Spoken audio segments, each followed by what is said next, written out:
E agora é hora de entrevista aqui no Nordeste. O procurador-geral interino junto ao Tribunal de Contas do Estado, Dr. Tiago Guterres. Seja muito bem-vindo. Boa noite. Boa noite, Ana.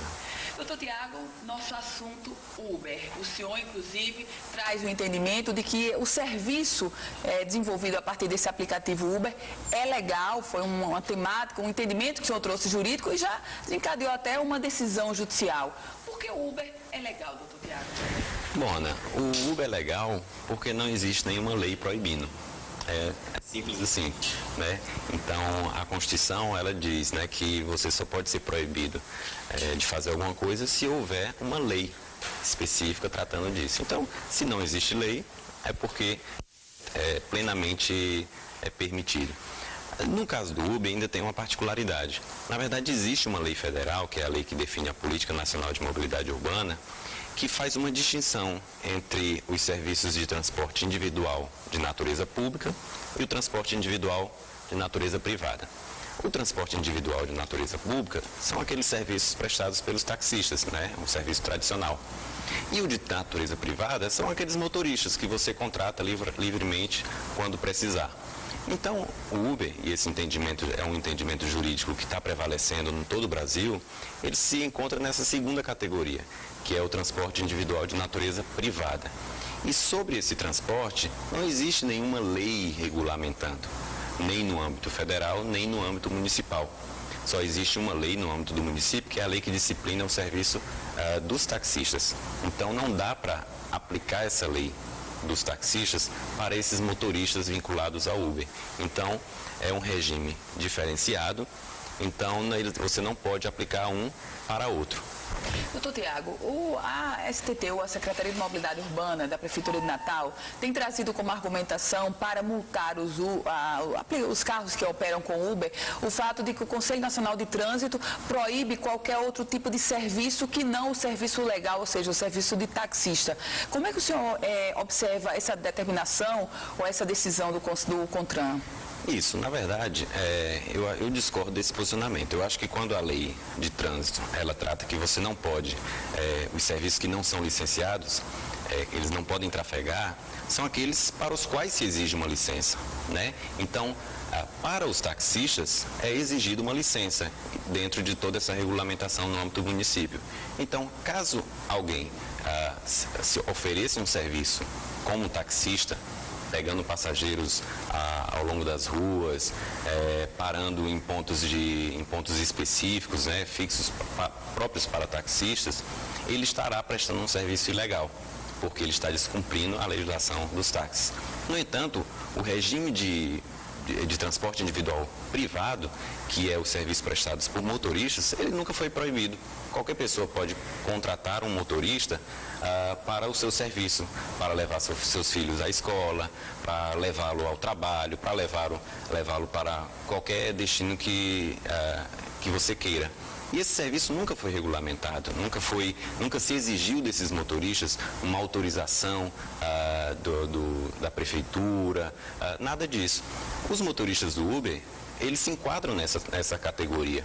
Apenas agora eles têm essa facilidade do aplicativo, né? Essa intermediação do consumidor com esses motoristas ficou mais fácil através do aplicativo. Mas não é porque existe um aplicativo facilitando esse contato que muda a natureza do serviço. Doutor Tiago Guterres, os taxistas, eles obviamente se colocam contrários ao Uber. E uma argumentação que eles trazem é de que é uma concorrência desleal, já que não há como aplicar tributos, impostos nesse serviço do Uber. O senhor vê dessa forma, doutor Tiago? Não, na verdade, existe uma regulamentação para os taxistas e essa regulamentação impõe uma série de exigências, é verdade. No entanto, essa mesma regulamentação traz também uma série de benefícios.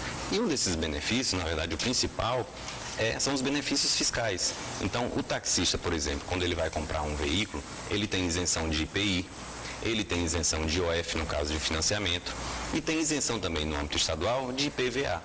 Então, é um conjunto de regras que, me parece, mais beneficiam do que prejudicam os taxistas, né? E também existe uma outra limitação. Na verdade, só podem existir 1.010 táxis em Natal, né? Por uma norma legal. Então, eles também têm essa limitação no número de prestadores de serviços, né? Coisa que não existe no caso dos motoristas do Uber, que não tem esses benefícios fiscais e também há uma livre concorrência. Doutor Tiago, há necessidade de regulamentar esse tipo de serviço? Por que eu faço esse questionamento? Porque o prefeito de Natal, antes mesmo da eleição, ele disse que ia enviar um projeto de lei para regulamentar esse tipo de serviço desenvolvido, praticado pelo Uber. É preciso regulamentar? Olha, isso é uma faculdade do governo municipal, né, da prefeitura e da Câmara Municipal. Me parece que, a meu ver, é desnecessário. Por quê? Porque a regulamentação, para se justificar uma regulamentação, você precisa ter existir uma necessidade muito grande.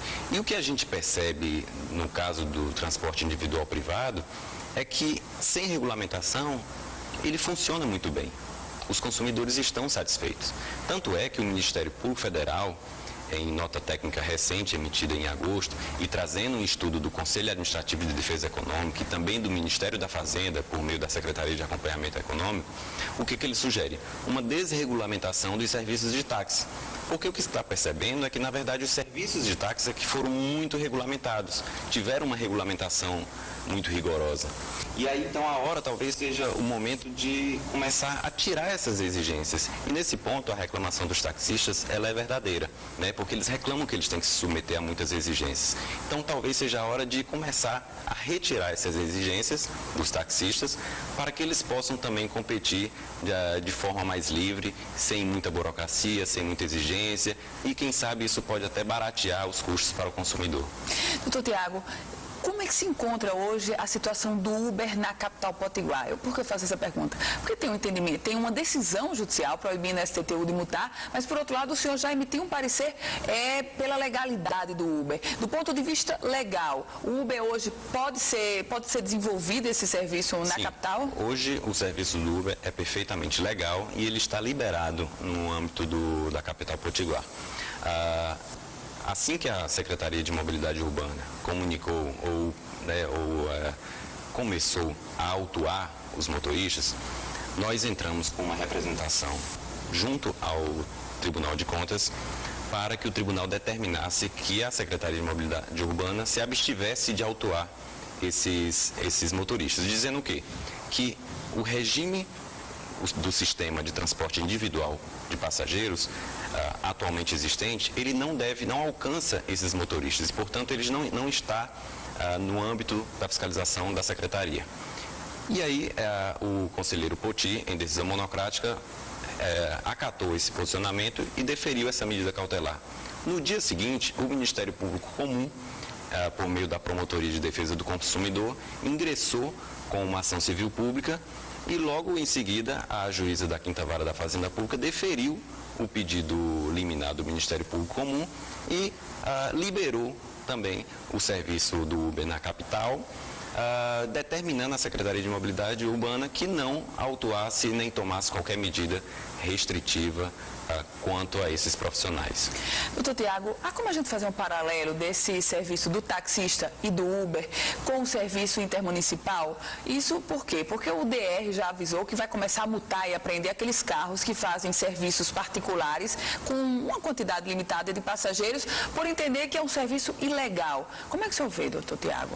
Aí são regulamentações distintas, né? Nesse caso tem que ver a regulamentação do serviço de transporte entre cidades, né? Da mesma forma que o transporte coletivo ele tem uma regulamentação distinta. É claro que é preciso analisar, tudo tem que ser entendido dentro da regulamentação atualmente em vigor. Mas o que a gente percebe é que estão surgindo muitos modelos de negócios diferenciados hoje em dia, e que estão rompendo com certos paradigmas. Então a gente precisa estar aberto para entender e aceitar esses novos modelos de negócio, porque eles podem ajudar a mobilidade urbana, ajudar as pessoas.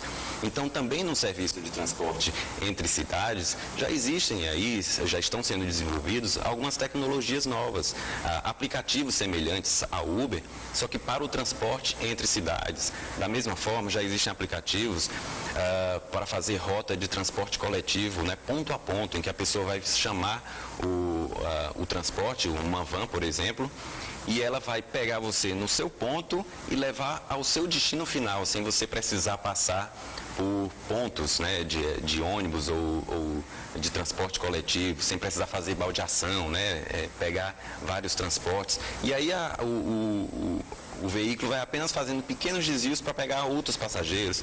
Então, todos esses são sistemas, são novas tecnologias que estão sendo desenvolvidas e a gente precisa estar aberto para receber essas novas tecnologias, passar a discutir e regulamentar para aceitá-las, não para proibi-las.